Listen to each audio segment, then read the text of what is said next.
We're going to make this unique pop-up twisted step card. I've got easy steps, and guess what? You don't need any dies. Hi, I'm Lisa Curcio, and I would love to welcome you here to Lisa's Stamp Studio. Don't miss the free project sheet that I have linked for you down in the video description below. It's also going to contain a template for you, not only for the card I just shared for you, but I got several other samples for you as well. All right, we're ready. Let's get started on today's project. We're going to begin with the card base. This is an unusual size. It's 4 inches by 10 5/8 of an inch. We're going to do 2 simple score lines. They're going to be along the long side of the cardstock. The first one will be at 5/8 of an inch. I love that this paper trimmer has smaller scoring sections to the right so I can hold more paper. So I'm going to go ahead and I'm going to line this up at 5/8 of an inch, and then we're going to score. I'm going to turn the cardstock. The next score line is going to be at 5 7/8 of an inch. So we'll line that up as well. There's a nice straight ledge here at the top to make sure everything is nice and straight, and then we'll score. I'm going to turn the cardstock, and you're going to see that this trimmer includes both a scoring and a cutting blade. They can stay on the track at the exact same time.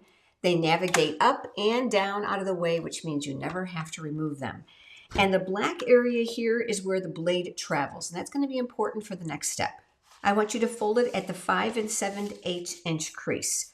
You're going to notice that you're going to have extra cardstock at the bottom. That is normal. We're going to work on the longer section here at the top and keep the cardstock folded for this. You're going to need a pencil. You're going to line it up at 2 1/8 of an inch. Again, using that ledge at the top to make sure it's nice and straight. I'm using the trimmer this time just to make a tick mark. With the pencil, I'm going to go ahead and put it inside the track, and I'll make a very dark mark so that you can see it when we're finished. We're going to move over to 3 1/8 of an inch, and we're going to do the exact same thing. We're going to open up the trimmer handle, and we're going to move this over to 3/4 of an inch. Again, using that ledge across the top so that the cardstock is nice and straight. This time, we're going to make a tick mark here right at the score line here at the bottom. You'll remember this is the first one we made at 5/8 of an inch. So I'm going to make a tick mark here. I'm going to slide it over and go to 2 7/8 of an inch. And we're going to do the exact same thing right up to that score line. I do have a template for you that's inside the free project sheet, but you'll see that those tick lines are here right at that score line. We are going to open this up, and what we're going to do is we are going to cut on an angle from this tick mark to this one, and then from this one to this one, only up to the score line, and that's where this clear cutting guide is just a champ. So I'm going to line this up in my paper trimmer, and I'm looking to align the top tick mark and the bottom tick mark so that it's going to fall within the center of that clear cutting guide. Once I'm happy with it, I'm going to navigate the blade here at the bottom, and I'm going to drop it, and I'm going to slide near the top. I'll open it up, move the blade out of the way. I'm going to line the next one up, doing the exact same thing, looking here at the top and again here at the bottom. Once again, we're going to lift it up. We'll navigate the blade up to that score line, and then we're going to slice up to the top score line. Now that those score lines are made, we are going to turn the cardstock. What we're going to do now is we're going to score in from the outside edge up to the slit on both sides. And I want you to line the cardstock at 1 1/4 of an inch. I'll use the light blade now, and I'll score from here to there. And then I'm not pressing, but I can slide the blade down and then score from here. We're going to slide down to 5 1/4 of an inch. And this time we're going to create a score line right here in the center in this area that's slit. That's going to allow for the pop-up of this card. I'm navigating the blade, and I'm just sliding it between those areas. The clear cutting guide makes this very simple. Now when you're all finished, you're going to have this. You're going to see that you've got a score line here at the top. You've got a score line here at the bottom, and of course you've got your slits. I like to decorate it while it's flat, and we're going to put designer series paper on here. Now you might be wondering how we're going to mimic this, but it's actually quite simple. I have the beautiful Splash of Sparkles designer series paper, double-sided, and beautiful metallic foil accents. We're going to do tick marks on this as well using the paper trimmer and a pencil. The first one's going to be lined up at 1 7/8 of an inch. Make sure it's nice and straight across the top of the trimmer, and you're going to make a tick mark inside the track. We're going to move over to 2 7/8 of an inch, and we're going to do the exact same thing. We'll slide over now to 3/4 of an inch, and we're going to line this up, and we're going to make another tick mark here at the bottom. And the next one at 2 5/8 of an inch, and line it up again, and another tick mark. Just like we did with the card base, we are going to cut from the tick mark here to here, and then make sure you save all 3 pieces. So once again, we're going to line this up in the paper trimmer, and then we're going to cut. We're going to move over now. We'll do the same thing now with the other one. Once those are aligned, we'll give that one more slice. Now I'm going to show you that we have that score line here in the center of this pop-up panel. All I want you to do is just kind of pull and pinch that. This section here at the bottom, this is going to be a mountain fold. So I want you to press up on that. And then these 2 score lines on either side, these are going to be valley folds, which means they're going to go down, which is going to allow this piece to pop up. Once you have all the pieces together, just go ahead and collapse the card and then go over it with your bone folder. You might notice that there is a very slight difference between the front and the back of the card. That is typical. That's what we're going to need in order for this to expand and for it to stand up. Now that the pieces are all folded, what we can do is we can open this up and make this flat. We're going to take this first piece of designer series paper, and I am going to use my reversible tweezers to help extend my reach. We're going to add liquid glue to the back side. Make sure that you pay close attention to those corners. This now is going to fit between this score line and the score line here, the valley fold, aligning it so that you have a nice border going around the outside edge and the top. This second piece is going to go here. It's going to be on the elevated area here in the center. Once again, I'll use those reversible tweezers and we'll add some liquid glue. Make it nice and flat to make it easy for your hand. So I'm working below the score line that's here and above the score line that's here. So this is the pop out area. Finally, we have our last piece that's going to go here. And very much like this panel, it's going to go between the score line here and the valley fold score line here. And we'll add our liquid glue.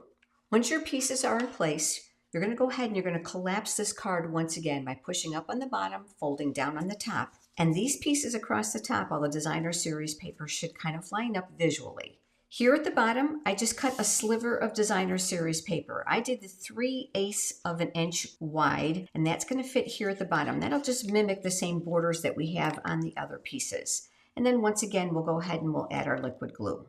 This now will go here at the bottom. Once again, we'll fold the card and you'll see that the pop-up twisted step card has been created. Now you might be wondering, how are we going to decorate this? So I've got some great ideas for you. I've got a piece of basic white cardstock and I am using basic gray ink for this. The bundle that I chose is called Pop-Up Petals, Stamps, and Coordinating Dies.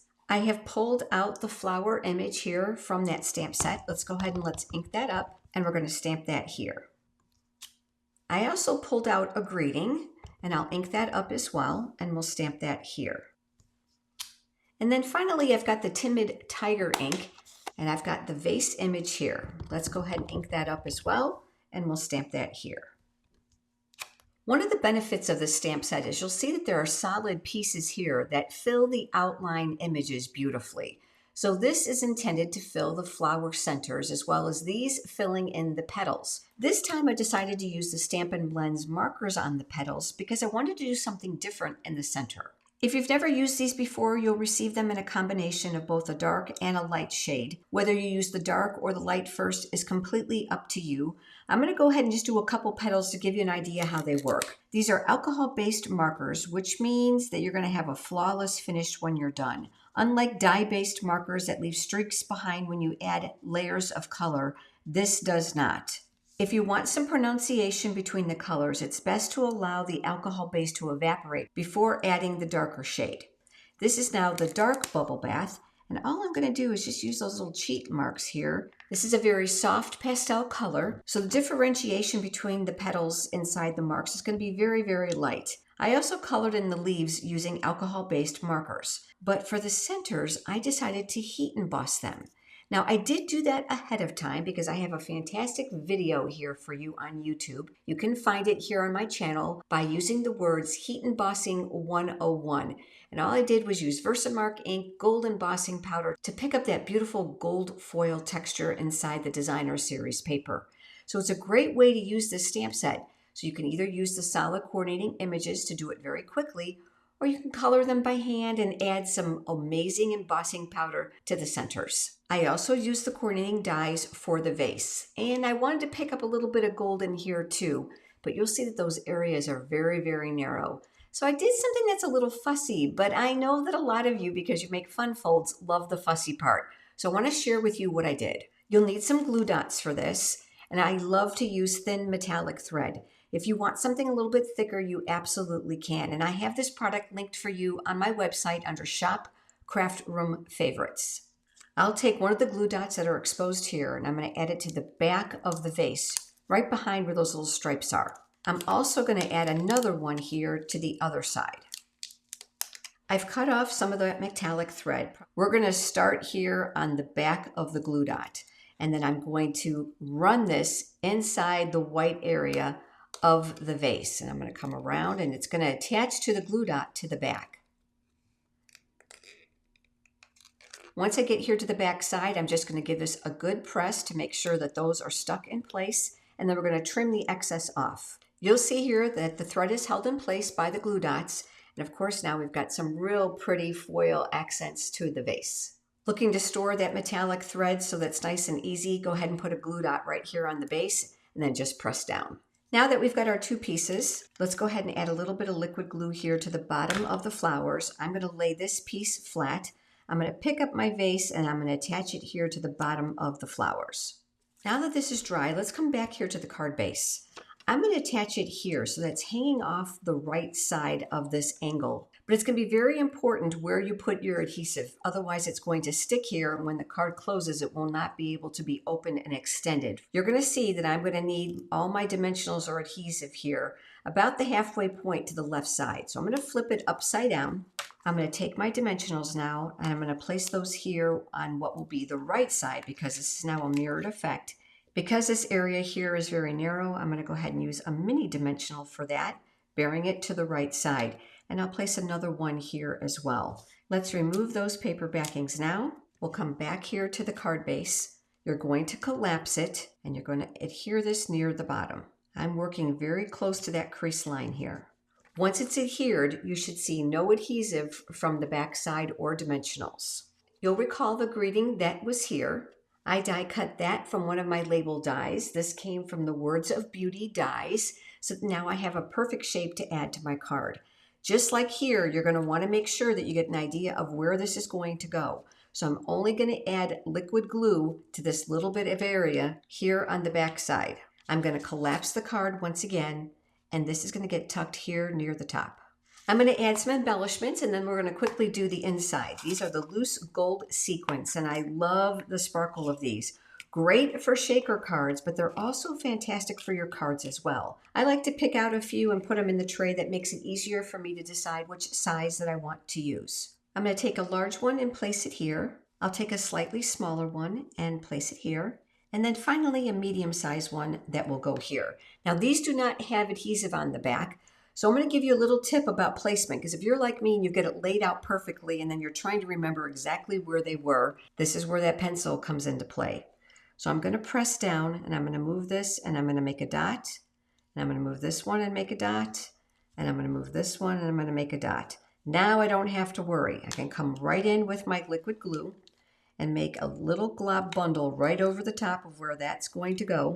I can take my sequin now and I can add it right over the top. Give those just under a minute to dry, and then let's work on the inside very quickly. I've done this ahead of time for you, and I've added a small strip of designer series paper here to coordinate with the front, added a sentiment for the inside, and we're going to add our liquid glue. Now this has been sized perfectly to fit inside the card, so make sure you grab that free project sheet so that you've got all these cutting dimensions at your fingertips to make creating your amazing pop-up twisted card nice and easy.